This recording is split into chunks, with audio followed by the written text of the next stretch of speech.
समस्त को praise the Lord. मु आज एक बहुत गुरुत्वपूर्ण टॉपिक ने आसी अछि। एक आत्मिक मंडलीर सातटी कर्तव्य।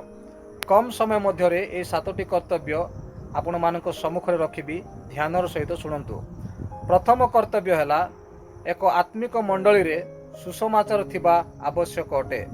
द्वितीय कर्तव्य है एक आत्मिक मंडली सठिक शिक्षा बा वाक्यभित्तिक शिक्षा देवा निहाती आवश्यक अटे।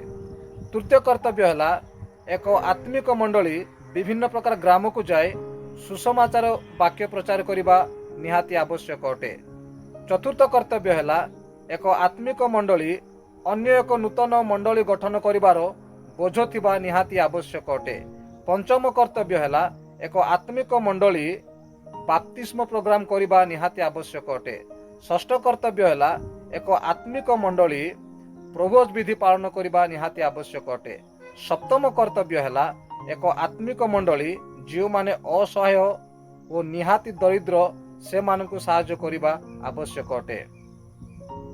जो मंडली रे एई सातटी कर्तव्य देखा जाए नहीं से मंडली आत्मिक नुह, से मंडली मृत अटे।